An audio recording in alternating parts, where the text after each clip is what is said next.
Hey crew, it's Bit, and I'm back with another reaction video. Today we are going to be checking out the high school interview. We're going to be going back and checking out Tupac. This is 1988 high school interview. I remember the 80s. I was alive back then, but I was a little bit too young to really be taking much part in society in 1988. I was only 12 years old, or 11 years old. 11 years old. Let's dig in and see what he's got to say. Okay. Alright, that's okay. You can do this. You dressed right for it. And he said he's been a little chilly, so this is good for him. Oh. So somebody will enjoy the heat in here. Okay. Body temperature. Anytime. Okay. My name is Tupac Shakur, and I attend Tampapi High School, and I'm 17 years old. Okay. Do you like being 17? And it's like 17 is such a weird age. It's such a in the middle age. You're not 18 yet, and you're older than 16. So. But I like it. It's nice. Okay. It's like a learning stage for me. Do you wish you could be 18 and when you get some more rights? Well, 18 will bring lots of responsibilities that I don't want, but it'll bring respect that I feel like that's the only way I can get it. You know, I try to be as mature as I can be and demand it wherever I can get it. But 18 is like, you're an adult. You like today when I had to sign the release form, I felt so bad because I couldn't sign it myself. I had to go and get my mother's and all that. But 18 it's just society's way of saying that you're ready. But 17, like I think I'm ready now, as ready as I'm gonna be in this world. But so it's okay. I guess 17 is all right. This is a very interesting look. It's a much softer side of Tupac.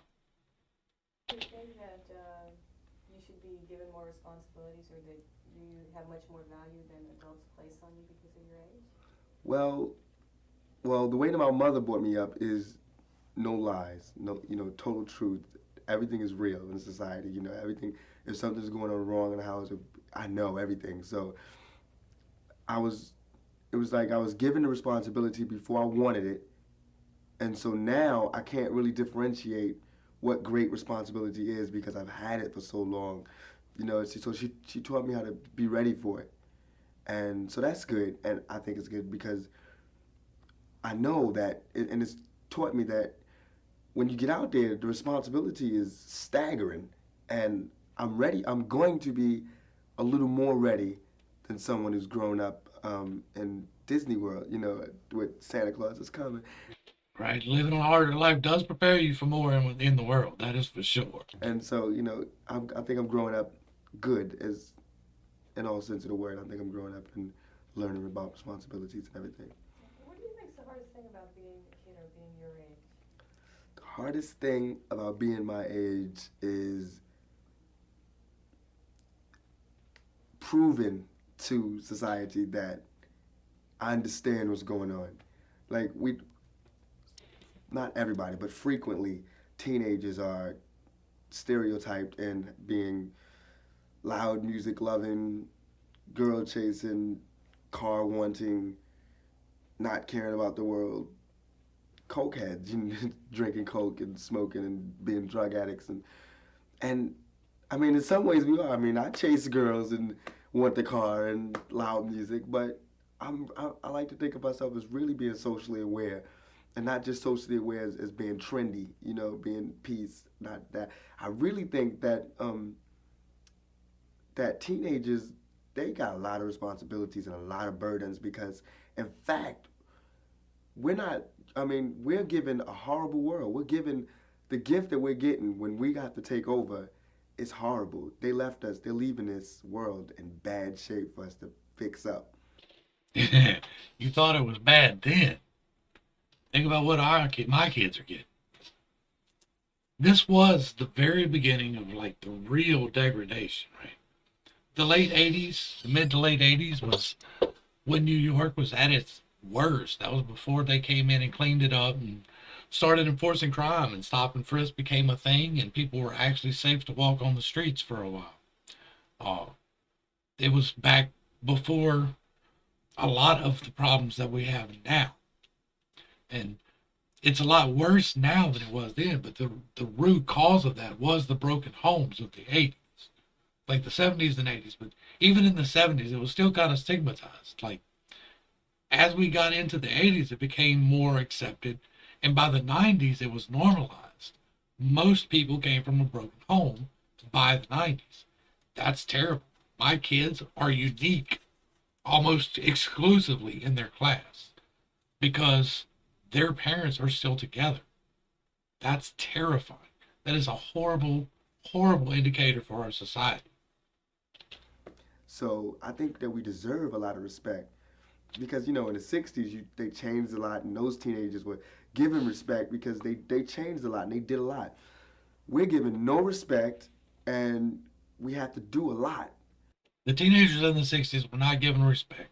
The teenagers in the 90s were not given, like, teenagers are never given respect. I don't particularly, like, I've always talked to my children like they were people because they are people.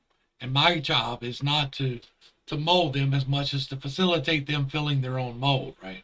I am there to help them find their dreams and grow up. But most teenagers are not like that. Most teenagers are worthy of ignoring. Like, you don't have the life experience to really talk on anything. Even at 28, for most people, you don't really know what the fuck you're talking about. And that includes myself at 28.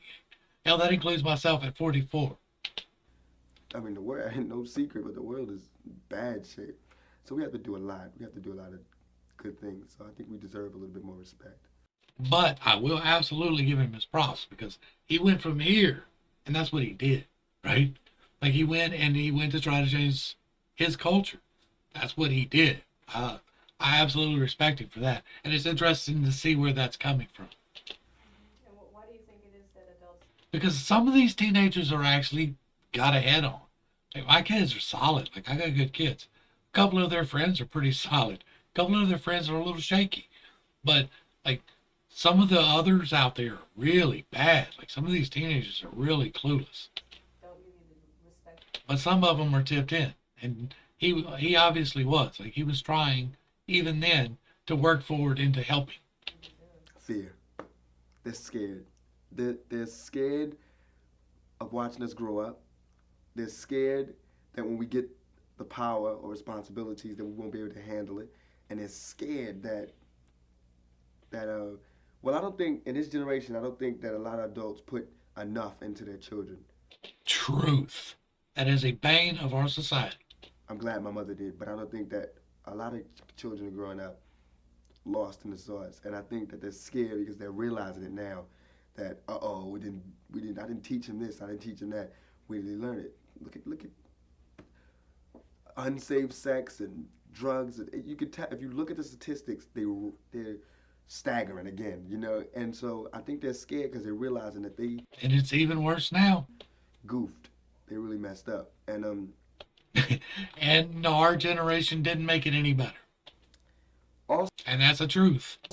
Like, 'cause Tupac is my generation. Like, I'm behind him significantly. Like, he was 17 here, I was 11, so he was 6 years above me. But like in the generation, that's about right. Like, he was on the front end of it, I'm on the back end of it. they fear teenagers are angry. At least this generation seems a little angrier to me and a little bit more rebellious and uninvolved. So they're scared because they're realizing that, what's going to happen when we get all these people in power. But also just because it's human nature to be scared to watch a child grow up, and you don't want to give him that yet. Well, what do you see are some of the major differences between being a kid or being an adult? Taxes. I was funny. Being a kid, like my little cousin, Hiroji, he's 3, and everything to him is happy. The only thing that makes him unhappy is when things are over, when you turn something off, and when the television goes off, when it's time to go to bed, or when he has to come in the house. Everything is over. That's bad, And when Give him the new experience. you're an adult, when something is over, that's like, it's the opposite, when it's over is good, you just, I'm off work, it's over, vacation, it's over, oh, God, she's out of the house, my children in college, it's over, oh my God. And so it's that difference. And children see things so great. If the world can, what happens is that adults complicate things and children don't. That is true. That is absolutely true. Come to me as a child, Jesus said. As simple as this. The sky is blue. And adults when they go, the sky is blue. Why is it blue? Because birds and bees and everything wasn't meant to be analyzed. Okay, And that's what that's very NE. So yeah, well, there's all of these possibilities. We really don't need to look at any of them. We just need to see them. a lot of problems came in, I think, and that's where I think kids are happier. Kids are definitely happier and more relaxed than adults. Depends on the kid and the situation, but yes, as a general rule. If parents or adults had happier childhoods, they would be better off when they grow up. I mean, like a lot of people say, if you have a troubled childhood, you lack self-esteem when you grow up. Nobody has a completely happy childhood. Everybody gets their lessons before their age of majority. And if you got your lesson, you're not happy about it, probably. No, actually, I think it's Like people, like especially like here in '88, right? This was just the beginning of domestic abuse is not an okay thing. Like this was just the beginning of date rape is a thing. This was just the beginning of a lot of change in our country. Because before that, we had never really dealt with stuff. Not that the domestic abuse part, but like dating and rape being an option wasn't really an option much earlier than that because it was so tightly stringent. But like the degradation, like it definitely started right about then. well, okay. From my mother's point. Well, if you grew up happy, too happy, like in fairy tale land, not fairy tale. I mean, if you grew up where But nobody grows up happy, happy. Like somebody's always bitching about something. Somebody can always find something to complain about. every Christmas you got a present, and every birthday you got a present, and every holiday was a holiday, and everything was peachy. Your parents took care of everything, and you just grew up. I don't think that prepares you for the world. My mother had a really bad childhood, and my father had a bad childhood, and I had a bad childhood. But I love my childhood. Even though it was bad, I love it. I feel like it's taught me so much. And I feel like nothing can phase me. Nothing in this world, nothing can surprise me. What you gonna do to me now? Have you seen the shit I lived through? Psh, It might police. set me back, but only momentarily, only to spring back. And I think it's helped me to learn. It really did help me to learn. And since my mother had a bad childhood, she knows the importance of being honest and the importance of facing each situation as it comes and not dealing in a fairy tale land, being realistic about the problem. And I'm a big, big supporter of that. I like we've had a lot of trouble, right? And so we've always been honest with our kids with like if we can't afford to do something, it's like we can't afford to do that right now, but we'll try and work something out. We've never been one of those people where we just try and hide shit from our kids. It doesn't matter what it is. I'll never forget my daughter was old enough. If you're a kid by some chance watching this, don't watch this part, but I remember my daughter was like 7 and she's like, Daddy, is Santa Claus real? I was like, baby, don't ever ask your daddy a question you don't want the answer to. She said, I want to know. I said, you sure you really want to know? She's like, yes, I really want to know. I said, well, no, baby, Santa Claus is not real. That's me and your mom. And like, that's just who I am as a person. I'm not going to lie to you. And so I did that as a youth. Lying was one of my vices. And so now I am very stringent about not lying. analyzing it and solving it. See what you can do to solve it. So if you have And lying about the situation is just as bad as lying about Santa Claus. a happy childhood, you tend to want your child to have a happy childhood. So you tend to want to keep the bad things out. And I don't think that's good because you don't prepare them for the world. Absolutely. That's what I just said. I know I go on rants, but that's what we do here. This is a reaction video. If you want to watch the whole video, unedited and uncut and no commentary, the link will be down below. So basically, you have to be realistic with your kids. Right, If you there's definitely have to something be wrong out there, realistic. You have to let them You know should this tell is them. wrong. But don't get the wrong idea. I feel like I'm being gloomy. I don't mean just be like, damn it, it's bad out there. But I mean, when the good things come, and they are going to come, and everybody knows that good things are going to come, and you're going to see them for yourself. You're going to see that they're good. But it's harder to see the bad things, and everybody wants to shield the bad things, and that's where it gets complicated and it gets real rotten. That's when everybody gets surprised and, oh my God, I'm committing suicide. That's too much, overwhelming. If you know about it, it won't be so overwhelming. So that's what I think about that. How do you keep If I know about the positive, this is so funny. He is very NE in this. so positive? You say Like, this is very much him in the comfortable zone. He is very much showing me NE. that you had a problem childhood, but yet you seem like you've gotten above that. Is that, like if you are lost in the wilderness and you have a guide, then it's not like being lost. It's like learning new things as you go through. So when you finally get through, you forgot where you were going to. You just want to talk about the path that you just went. And that's how I feel. Like life, my childhood was just totally lost at first because, okay, I gotta go to the beginning. My mother was a Black Panther, and she was really involved in the movement. Just Black people bettering themselves and things like that. My father was a hustler, street hustler. I think he, sold drugs and everything. And how did they get together is beyond me. But he just Charisma does that. saw her as a woman doing something, and But That was God making sure we got Tupac. so my mother and father both had bad childhoods, and I never knew who my father was. I met him, but he died, and that was horrible. But got over that. My mother it's like she actually did take me through life. When I discovered some, first I rebelled against her because she was in the movement and we never spent time together because she was always speaking and going to colleges and everything. And then after that was over, it was more time spent with me and we were both just like, you're my mother, and she was like, you're my son, and what do we do? So then she was really close with me and really strict almost. But now I can see how it paid off because like I could talk to my mother about drugs, I could talk to my mother about sex, anything. I can That's the relationship I have with both of my kids. It doesn't matter what they need to talk about. They have always been able to come to me. ask her anything and bring it up, and she'll go, okay, well, this is and Honestly. I can say, Ma, I'm really curious about this drug, and she'll go, I did it, and this is what happened, and I don't think you should. Do you think other kids can talk to their parents as easily as you can to yours? No, I don't think so, because I speak to my friends, I speak to them, and they're baffled. They don't understand it. They really don't. They're like, And it's because, like, parents have to make that intentional choice to include their children as people. Like, people see this as an ownership thing, right? These are my kids, I own them. And that's not what it is. You are lent your children for a period of time to help them be able to navigate life in a healthy, happy manner. That is your responsibility as a parent. And that's it.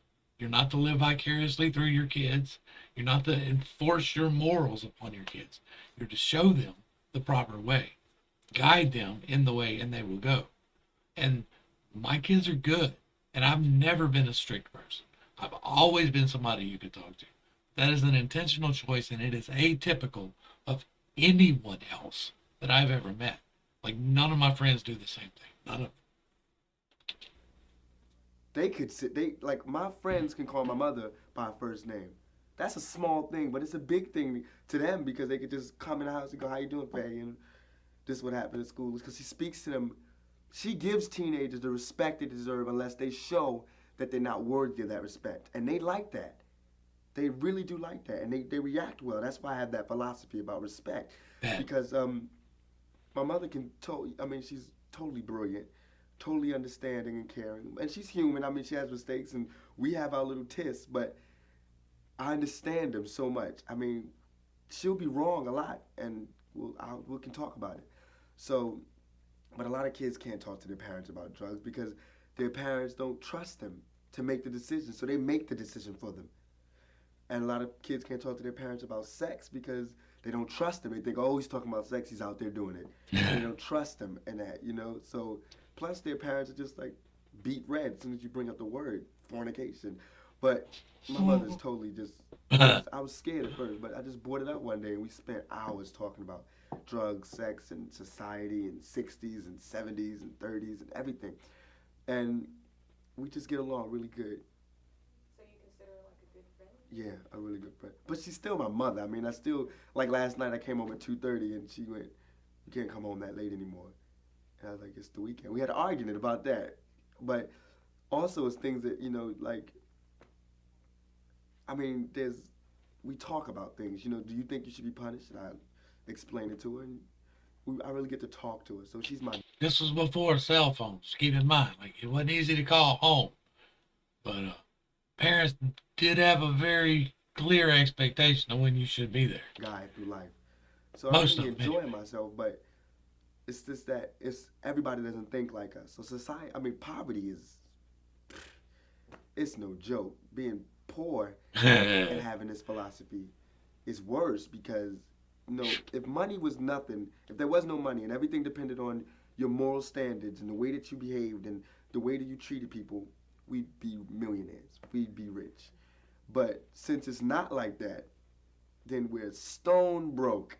And it's poor because our ideals always get in the way. Since we're not yup people, and we're always, wait a minute, let me think about that. Then people tend to go, nope, I guess I don't want you for the job, and I guess you just won't, you know. That's true. And so that's the only thing that I'm bitter about is growing up poor because I missed out on a lot of things. Still growing up poor, you know, I miss out on a lot of things, and I can't always have what I want or even things that I think I need. So I missed a lot of things like that. But I know rich people or people just well off who are lost or lost. So I feel like my mother Completely and totally made a lost. lot of decisions in her life, and that's what we always say. She could have chose to go to college and got a degree in something, and right now been well off. But she chose to analyze society and fight and do things better. So this is the payoff. And she's always tells me that the payoff to her is that me and my sister grew up good and we have good minds and everything, and we're ready for society. But It was worth the sacrifice. we just didn't have money and we didn't have the things like that. So that's the only bad thing I think is poverty. If I hated anything, it'd be that. Well, what do you think is one of the most important things that your mother taught you? My mother taught me three things: respect, knowledge, search for knowledge. It's an eternal journey. That's like my haircut, the line. 360 degrees, find knowledge, always. And she taught me to not be quiet. To, if there's something on my mind, speak it. That's what God, that was the breath. She always taught, but also to listen. And she told me this little joke that God gave you 2 ears to listen and 1 mouth to speak. 2 ears and 1 mouth. Common sense. 1 mouth, you should speak, but you should also listen. And Twice that's as where the much. knowledge comes from, listening. Like, listen twice as much. And once you get the knowledge, then you can speak. And it helps you. So she taught me respect, knowledge, and understanding, mostly. You know, just listen a lot. Do you think more parents should listen to their kids more? Definitely. These interviewers and their questions. Oh, definitely. Well, yeah. Definitely. But not being a yup parent, like yup people, you know, just Yeah, we got that problem here now, don't we? not being, oh, yes, dear, I understand. Yes, you can go to the party. That doesn't help. Those produce even worse kids because it produces ambitious but Worthless. unready children, you know, and those where our martyrs come from, you know. So I think they should listen but analyze what they're saying. Just don't push them through the path and don't hold them from going to the path, but help them through the path. That's what I think should happen. Right. Well, how do you think you're most like your mom? I'm most like my mom because I'm arrogant. Totally arrogant. I agree. I have to say it. Like at work, I can't hold a job. I just quit my job today, actually, because I wanted to come and do this. And they wouldn't let me. And I felt like it was important, and it was more important than serving pizza. And we had enough people, so I felt like since I'm an actor, they should understand. They should have let me do it, but they didn't. And then I had a cold, so they were making me work in a freezer. And I'm really not one to be disrespected, and I felt like that was disrespectful because I asked to go, you know. So I quit, and he told me I couldn't quit. And that even made me hyper. I'm arrogant, so when he told me I couldn't What do you mean I can't quit? I just told you I quit. quit, and we had all these customers, I chose that time to jump on a soapbox, grab my leather jacket, light a cigarette in front of him, smoke, and leave in the middle of a rush. So that was natural. That's arrogance at the top. That's I think I'm most like my mother, and she likes it. She'll see it in me and know it. And we clash a lot because I'm arrogant, she's arrogant, and you should see us when we get in our little attitude moods. It's like husband and wife, or it's brother and sister, but it's father, mother, and it's really father, mother, and son. She's my father and mother. So yeah, we getting our tips and everything, but it's good. That's a great story. That's why my pizza took so long.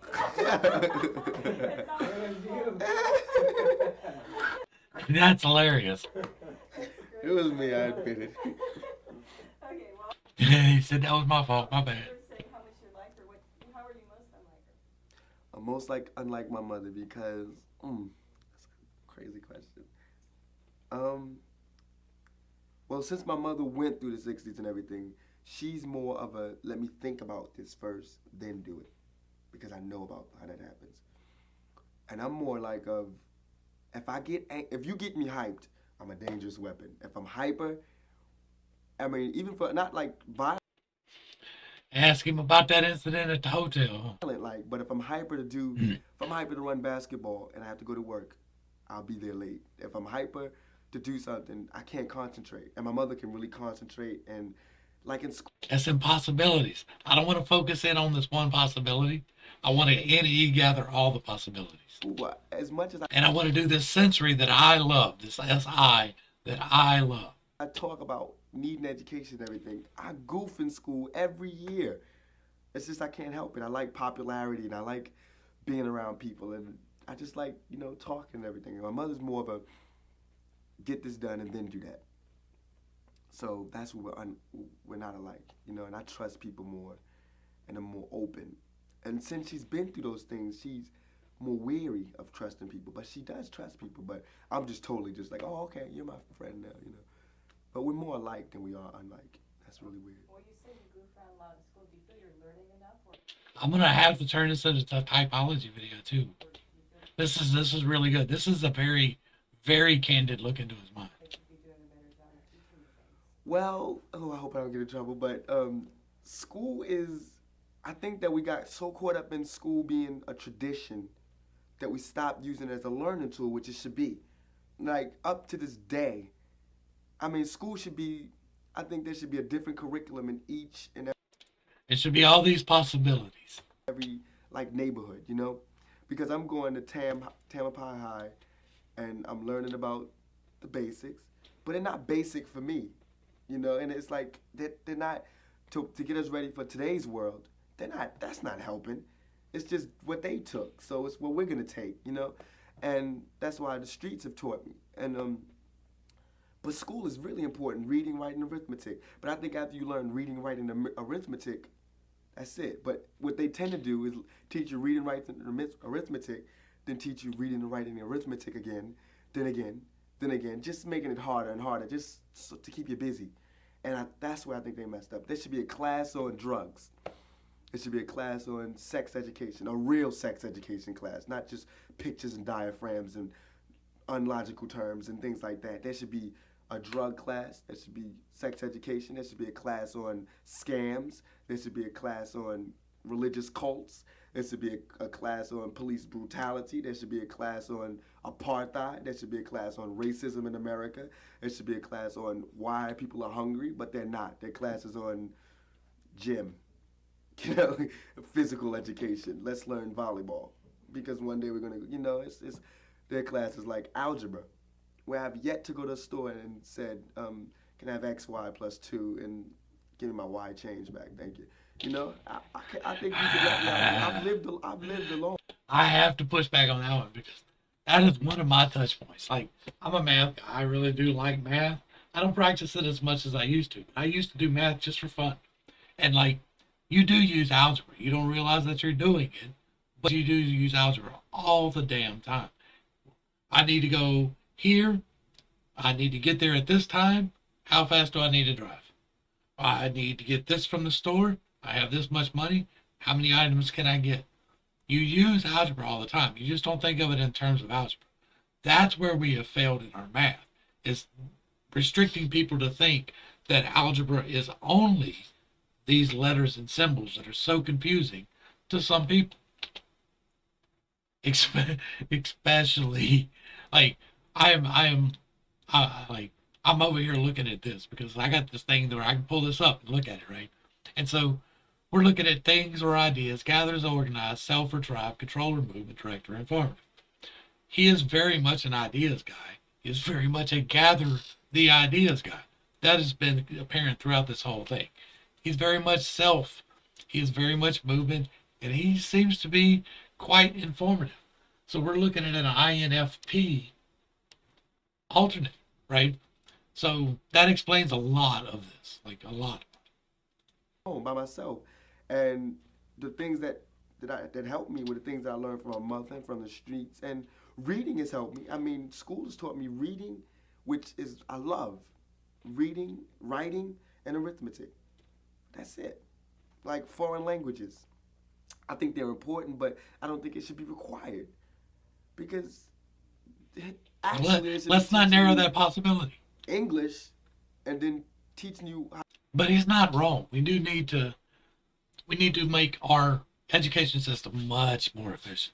It is very wasteful to spend the time that we do on the subjects that we do. Right here in Walker, we have an excellent education system in place. We are actually a pilot for what they're going to be rolling out. It will be coming soon to other places in the state, but we do a system where there are different tracks for different people, which is basically what he's talking about. He's talking about a more in-depth diversification of the curriculum. But the way they do it here is if you're going to college, then there's this course where you take the higher maths and the higher Englishes and the things that you don't use in everyday life, the things that people complain about. And if you want to go into the trades, you go this way.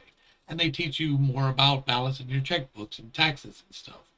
And they have vocational programs in-house for videography. They have one of the best band programs in the South.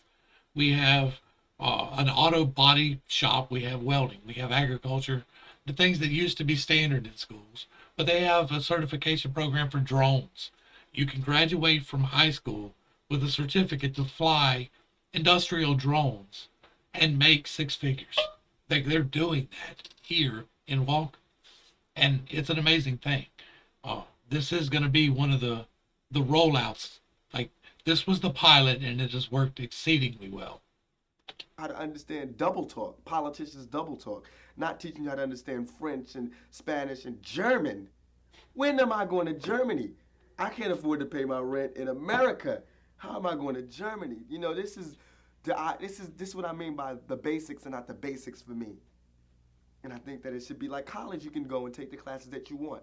And I think that like elementary school should be that way, where they give you the classes you should take for the basics. Right. And then junior high school and high school should be the classes that you need in order to You should learn basic economics, basic history, and civics in middle school.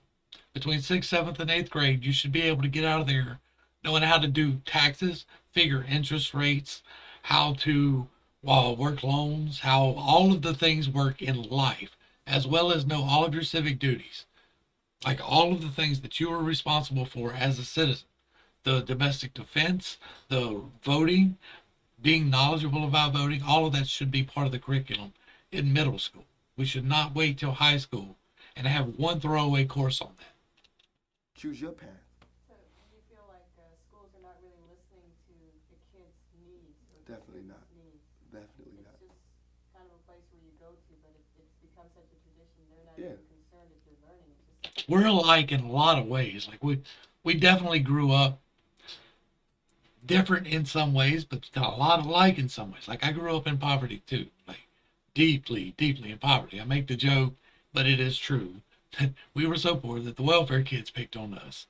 We were those people, and so I sympathize a lot. I do. I empathize a lot with this now.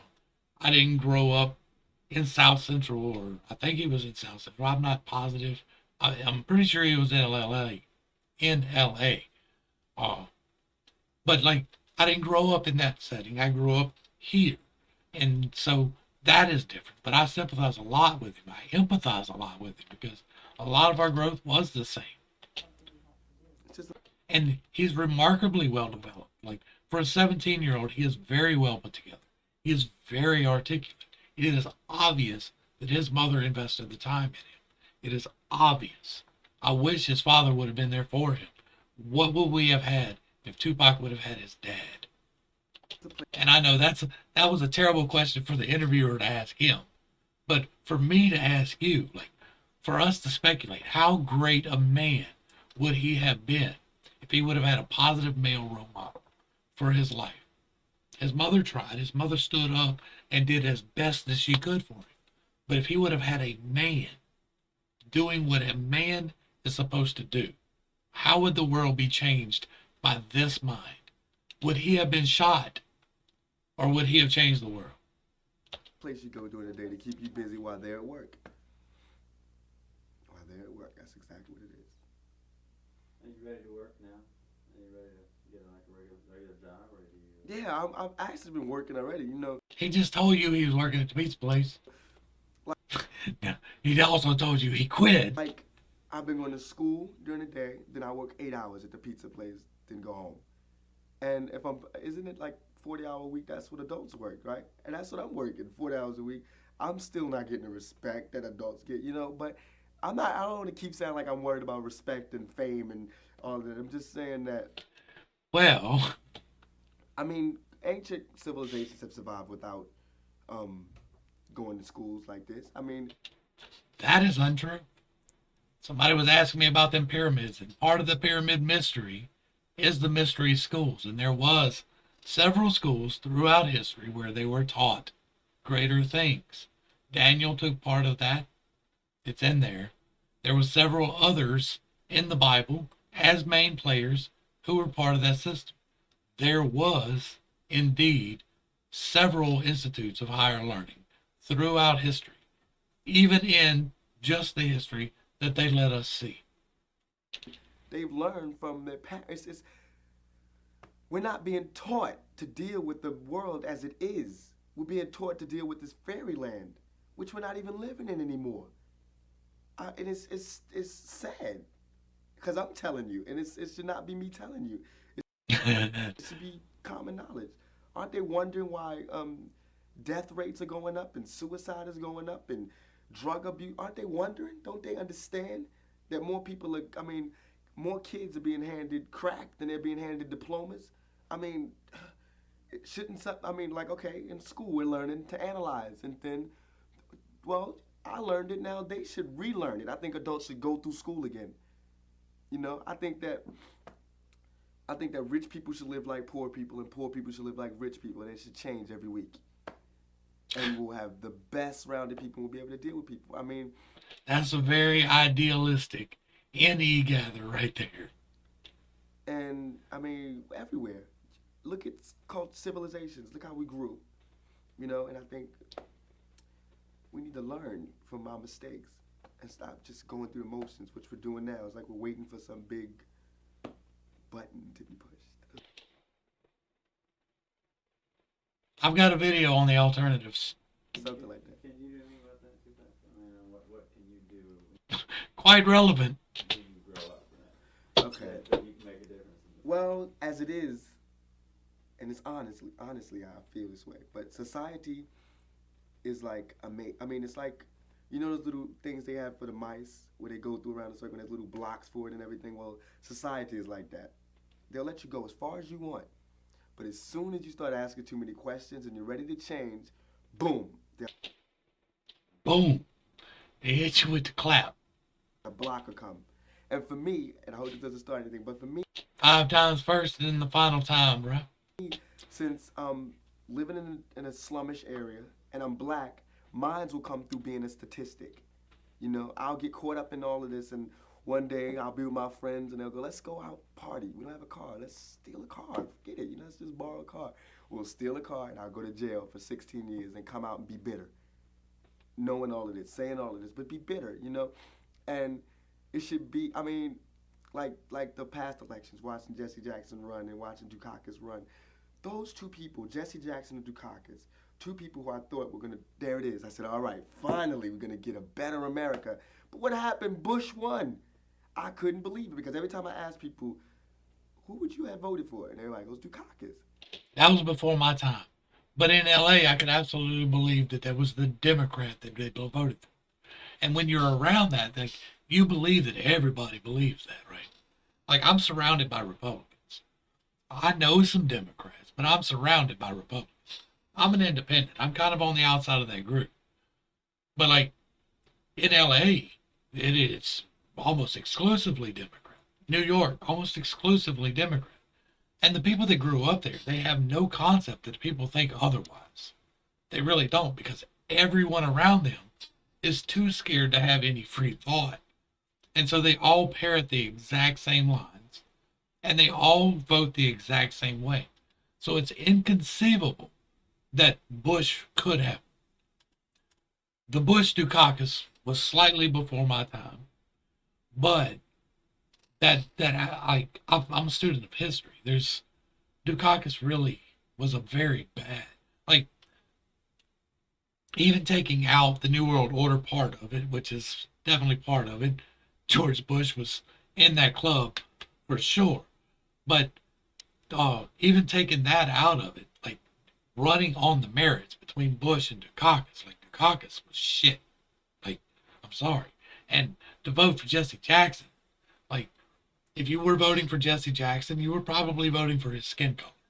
I'm sorry if that pisses you off, but if you're voting for anyone, based on the abundance of or lack thereof of melanin, you're a fucking moron.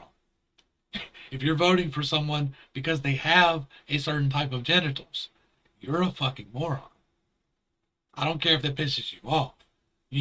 Like, if you're voting based on melanin, you're a racist. And if you're voting based on sex, you're a sexist. And it doesn't matter that you don't think so. It's still a true thing. If that is your determining factor, then that is what you are. But how did Bush win? I keep wondering. And then this makes me rebel more against society because it's supposed to represent the people. I don't want Bush in government.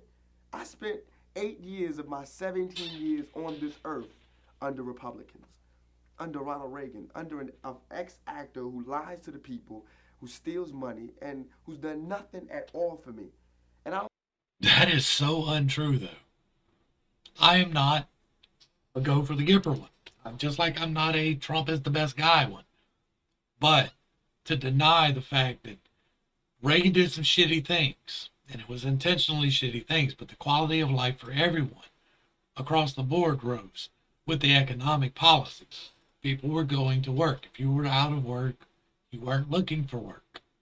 And that is coming off of one of the worst depressions. Like, Jimmy Carter fucked this country up just in the same way that Biden is fucking this country up. Like, in the exact same New World Order way.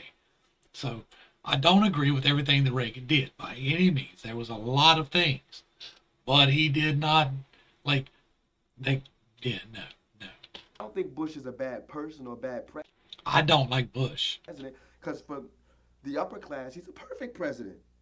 And that's how society. But see, that right there is the spin. And if you believe that, be blessed, I'm about to piss you off. But that is 100% spin. This whole idea that now, there is some validity to it, but this idea that if we give tax breaks to the rich, that does not benefit anyone else is dumb. These people decide where to operate their businesses based upon how much money they can generate. If they can make the money here because of the tax breaks, that is where they're going to go. And if the tax breaks are not there, they will not fucking go there. They will go to China. They will go to India. They will go to Pakistan. They will go to Thailand. They will go to Korea. They will go all over the place, except where these fucking taxes are too high. So if you do cut the taxes and invest in the businesses being here, then they create jobs. You may not agree with the pay scale at those jobs, but the pay scale at those jobs, regardless of what they are, is better than a $0 one. It is better than no jobs. It is better than the only job being cutting product. It is better than that. And if you've got to give Exxon a deal in order to get that done, then you just give Exxon a fucking deal because they bring in all of this stuff. That is a real economic reality. Like, that is an unavoidable thing. And his argument is against that specifically. What Reagan did, what Bush continued, was tax breaks to create businesses. And it worked. Our problem after Bush and Reagan came from the housing bubble created by overinflation of house prices due to the market taking unsafe gambles in the money that they lent. That is what brought the next big bubble bust. That is what brought the next big recession and crush, was because we were doing too well. Be clear about that. You can be mad at Reagan for crack. You can be mad at Reagan for Noriega and for arms running and for all of the other stuff, Iran-Contra, all of that, perfectly valid. But this is an invalid argument. Society is built. The upper class run it while we talk about it. I mean, the middle class and lower class. We talk about it. And for the working class, we're just lost. We're going through the motions. We're the worker bees. And they get to live like royalty. You think when you're talking about classes, do you think children or kids are sometimes considered a lower class? Yeah, I think so. But they're even with children, they're classes. Like even at TAM, they're. And that's because hierarchies are a basic fundamental concept of societies in general. If you took away every single dollar, every single penny, if you took away all worldly possessions, right, somebody would go get a stick and be superior. It would happen. Because we have to have a structure to strive towards, and we have to have a base to pull from. And in order to reach any goal, you have to have something to strive for. That is the people on top. That is the people that we don't like.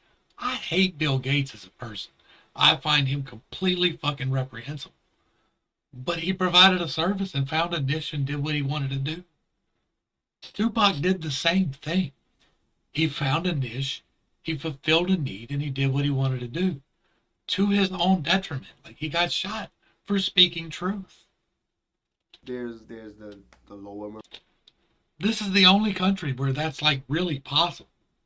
Like, for real. For there to be a Tupac, there had to be a U.S. Because in England, he never would have made it. In India or in China, wherever. They don't have the freedoms we do. They do. They're given by God. But their government doesn't guarantee them. They don't enforce them using them at all. England. Everybody thinks England is free. But they're not. We're in city class. There's the low white class, the lower white class. There's the middle class white class and the middle class black class. And there's the middle class, there's the upper class white and upper class black. And that's a shame that it has to be cut in so many pieces. But that is less now than it was. And that is objectively looking at things from 88 to now, right? That is a long time. There has been a lot of progress.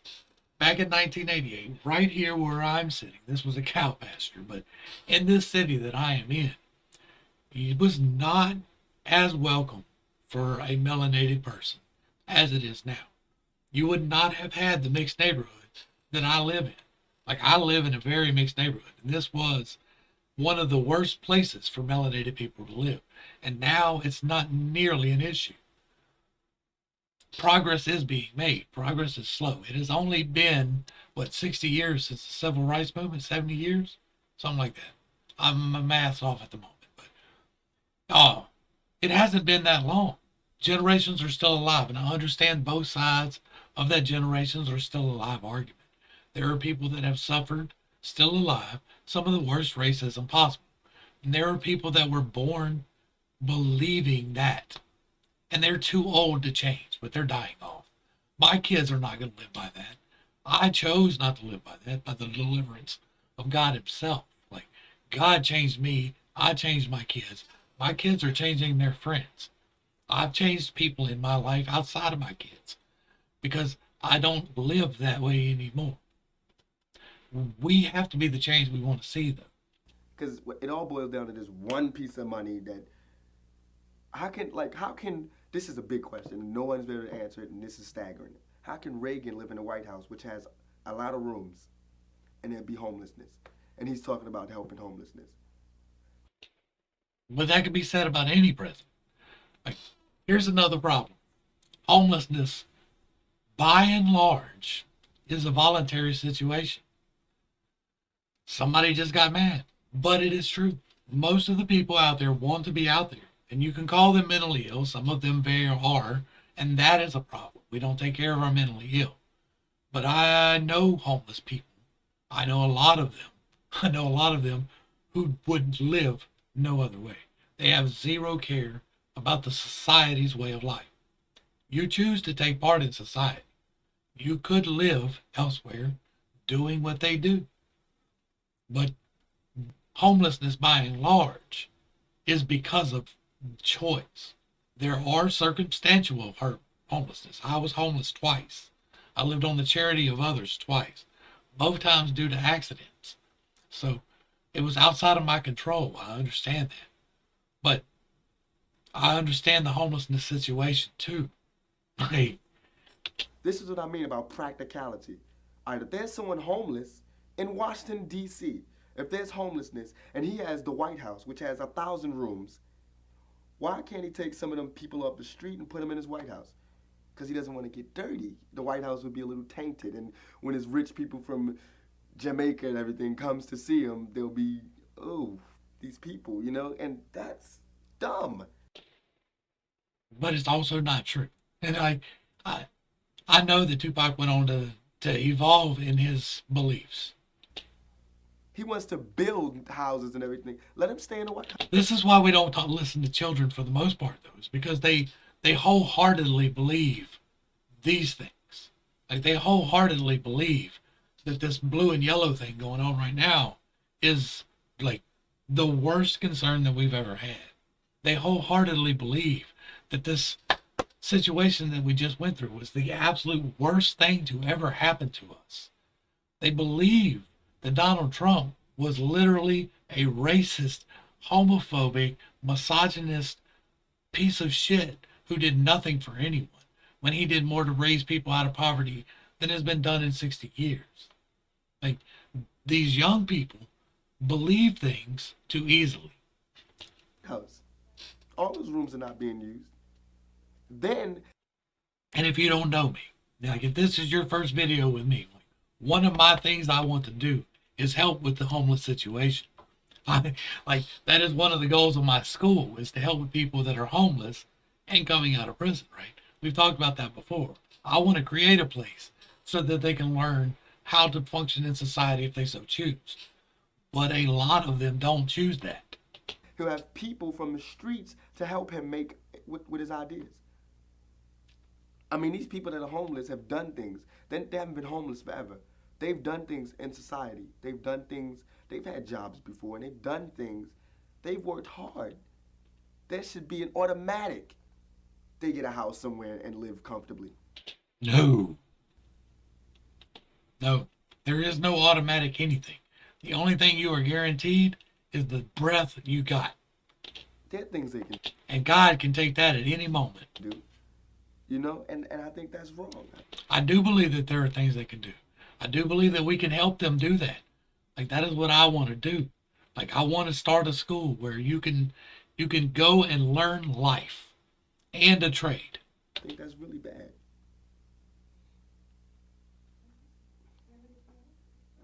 You're very interesting stuff, but you're also entertaining at the same time. Yeah, that's fascinating. Like, you're in the right field, I think. Yeah.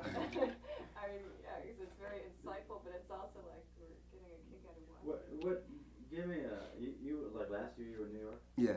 Where? No, last night I was in Baltimore. Year before that I was in. I spent 3 years in Baltimore, my high school years, going to the School of Performing Arts. Then before that I was in New York. That's where I grew up. That was my Okay, so he grew up in New York, not LA. growing up part.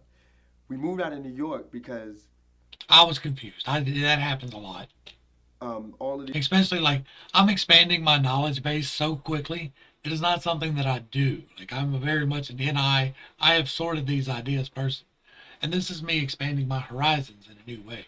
is the, because of my mother's choices, you know, and she couldn't keep her job because of her choices, because it was Like too much. you acting? Yeah, no, she was calm now. I mean, it was totally calm, but it was like they figured out who she was, and she couldn't keep a job. That should be illegal. So she lost her job, and of course we were like stranded in New York, and You direct actors? yeah, so we stranded in New York. So we moved to Baltimore, which was total ignorance town to me because okay, it was just like I mean, in Baltimore, it's just ignorant. I don't even. It gets me upset to talk about it. Baltimore has the highest rate of teenage pregnancy, the highest rate of AIDS within the black community, the highest rate of teens killing teens, and the highest rate of teenage suicide, and the highest rate of blacks killing blacks in Baltimore, Maryland. And this is where we chose to live. So as soon as I got there, being the person I am, I said, no, I'm changing this. So I started a Stop the Killing campaign and safe sex campaign and AIDS prevention campaign and everything. And then I came back, and I felt like I did a lot of good. I did good things and everything. Came back. The second week I was in California, I got a call, and two of my friends were shot dead in the head. Two of the friends that were working with me shot dead in the head. And it's just like, why try? Because this is what happens. But I still try, you know? And I came to California to escape that violence that I escaped New York for. Then I went to Baltimore, escaped Baltimore for, came to California. Come to Marin City, and there's skinheads violence. There's racial violence, which I deplore. I can't stand racism I'll denounce it right now too. I'm with you. in any form, shape, or color. I can't stand it. So what I did was I talked to people and everything, and what happened was Any form, shape, or color. I'm with that too. TAM is really integrated. So there was a party, and it just happened. There was a white girls' party, and everybody goes. It doesn't matter. And there's racism, but it's not like that. You know, we understand each other, and we're children, and we're able to talk to each other about it. So everybody went to this party, and I was working, and I was going to go to the party right after I got off work, me and my friends. So we got off work, we're on our way to the party, we're laughing and joking, just going through, and we see our friend Jonas, who's white, and he's telling us there was a fight at the party. And I was like, what happened? He said the skinheads came and called the black people niggas and made them, said they had to leave, and of course there was fight. I was like, oh my God. So we were sitting there, they went home, we were sitting there talking and everything, and me and my friends just like, this couldn't happen in the 60s, you know, let's figure out what to do. And he just said, I know, we'll start the Black Panthers again. So we're starting the Black Panthers, but we're doing it more to fit our views, you know, less violent and more silent, you know, more knowledge to help. You know, what we really want to do is get the pride back in the black community, because I Thug feel like life, if you baby. can't respect yourself, then you can't respect your race, then you can't respect another's race, then you can't respect, you know, it just has to do with respect, like my mother taught me. So what we're doing is starting the Black Panthers again in Marin City, just getting first teaching pride, and then teaching education, and then we'll see where it goes from there. And also as a defense mechanism for the skinheads, because that's wrong, and I hate to feel helpless. And so skinheads hate black people, and I'm gonna be there. I have this vision of just us growing and them decreasing, because that's how knowledge works. It's contagious, you know. And so, if there was war and peace, peace wins out. So I just want to form it and let it work. And I know the skinheads are gonna go like this. So, and I want to take, you know, I just want to learn from my mistakes. And I'm talking to a lot of the ex-members of the Panthers from the 60s, and they're helping me because they're less violent. They're, you know, they've learned. So, and they did a lot of good things in the past, and we can do a lot of good things. So since my mother was an ex-Panther, and talking to Geronimo Pratt and a lot of ex-minister defenses and everything, so we're going to do a lot of good. I feel like we're going to do a lot of good. Very interesting. I think he did a lot more good with Thug Life than he ever could have done with the Black Panther. Um, Is there anything you feel like you wanted to say that you didn't have a chance? I don't know. I know as soon as I walk out, I'll go, oh, God, I should have said that. But just to end the importance of, Why are we looking at his crotch like that? Though? Like, what are y'all doing here? Of growing up just growing up in America. I loved my childhood, but I hated growing up poor, and it made me very bitter. You know, it's like, It can do that. Being poor can absolutely do that to you. all right, now I got a job. I had to quit now. I had a job, and just today I got paid, and I have money in my pocket that I worked for, and that the greatest feeling, you know, that I worked for. I'm just getting a job and I'm working and everything, and that feels good. But I'm still poor. You know, my family is still poor. I'm still living in a poor neighborhood. You know, I still see people poor. I still see things that, like, society should. This is supposed to be a melting pot, but no one's learning from the other's mistake. And Nobody's learning from everyone else's thoughts. That's a very much child T thing to say. that's where the tragedy comes. Because if we were all open and everything, we would learn from, like, in Marin City, I've seen already deaths. I mean, this lady slashed a man's throat because he spit on her kids, and I've seen teenagers fighting last night over girls, and I've seen guys speak to women with this much respect. Right. And I deplore that. My mother's just told. I grew up. My mother raised me, so I have this much respect for women, and I fight often because of that. Bet. And it gives me a lot of friends. I mean, I get a lot of friends but I get a lot of friends because I have respect for women, ultra respect for women. But then, like, I was liking this girl in Tam, and I'm extra nice, you know, extra gentleman. I'm extra just like, oh, you're beautiful and you deserve the best. And she told me I was too nice. I couldn't believe it. Women don't like nice dudes. It I wish it was the other way around. I really do. wouldn't work because I was too nice. That was the ultimate stab in the back. So I went through a week of just going, forget it, I'm just gonna be like them. Because they seem to get the girls and they call girls the B word, you know, and they smack and beat and they're getting girls, and I'm going, peace, and I think you're beautiful, and they're going to me, well, I like him because he's masculine. I'm masculine. I mean, and with the guys, I'm trying, and like yesterday he was cursing, and I was like, don't curse, and he got mad at me because I told him not to curse.